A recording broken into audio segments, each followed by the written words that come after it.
Hello, Bible readers. Each time I do one of these chapters in Genesis, I get more excited about the things I'm learning. I hope you are too. Big chunk tonight, or I should say this morning. I'm recording it last night. Anyway, chapter 4, verse 17 through 9:17, big chunk.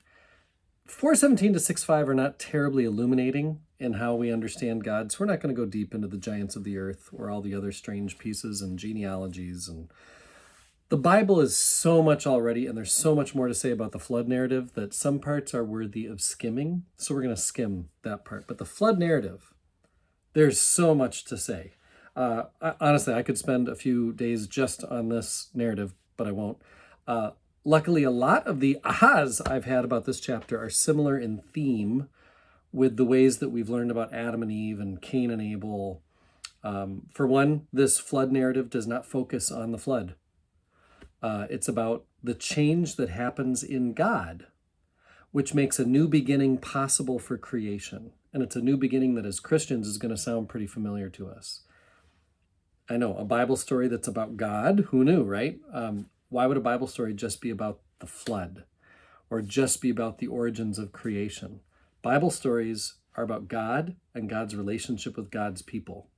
So we're so used to this story being on baby Bibles and pillows with a rainbow behind a big boat filled with pairs of animals, right?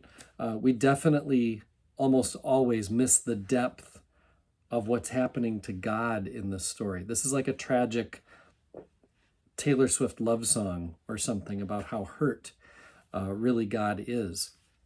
And I don't know that any of us maybe have ever read it that way. God has such high hopes for Israel. Jeremiah will later say that, like putting words in God's mouth, because that's what prophets do, I thought you would not turn from following me. But Israel refuses God. And Jeremiah says, but as a faithless wife leaves her husband, so have you been faithless to me. The flood narrative leaves us feeling like that for God. The split between God and creation is the premise and then the agenda of the flood narrative. Another thing before we dive into the particulars, this is not a history. If I could speak in all caps and bold. Brueggemann says, the finding of an ark on Mount Ararat is a doubtful enterprise, but even if such data could be recovered, it would not in any serious way affect what we're saying here. This story is not concerned with historical data, but with the strange things which happen in the heart of God that decisively affect God's creation. Again, this is not a history. It's a proclamation. And it's a proclamation of warning, an announcement of what God has done about the fractured world. Okay, so number one, God has concluded that the world has betrayed his intent. Creation has exchanged the truth about God, that God is God and nothing else is, for a lie, that creatures can be as powerful and wise as God. So that's the problem. So, number two, God resolves to destroy creation. As Brueggemann says, God holds an expectation for this world. He will not abandon, God will not abandon that expectation. It sounds to me like a parent who might say, I love you too much to let you continue this kind of behavior. This just isn't who you are. And in God's case, God is saying, this isn't who you're allowed to be. Creation like this must be destroyed. But then, and this is the big amazing thing, we then get to see into the heart of God in verse 6 to 7. And what we see is not an angry tyrant. Oh, our God, I don't like to think of God like an Old Testament God. Well, in this story, God is not an angry tyrant, but a troubled, hurt parent who grieves over the separation between God's self and God's creation. And here's the heartbreaking line from Brueggemann. God is aware that something's deeply amiss in creation, so that God's own dream has no prospect of fulfillment. With that perverted imagination, God's world has begun to conjure its own future apart from the future willed by God. God is not angered so much as grieved. God is not enraged as much as saddened. God does not stand over God's creation, but with his creation, as he promised.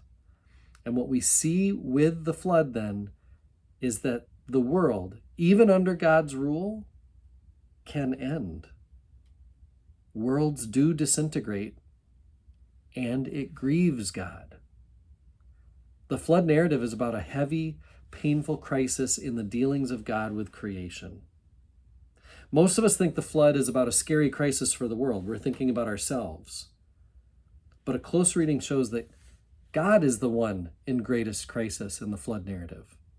This God is willing to go through the hurt of destroying that which God loves, all to end up with a new creation that has the exact same dangers for God that the first creation has. Because God still refuses to compel or force the world to obey him. And so the problem of God's pain and separation from a world that isn't going to choose him again and again and again, that problem's going to persist. But here's the good news. God promises in this story that God will persist all the more.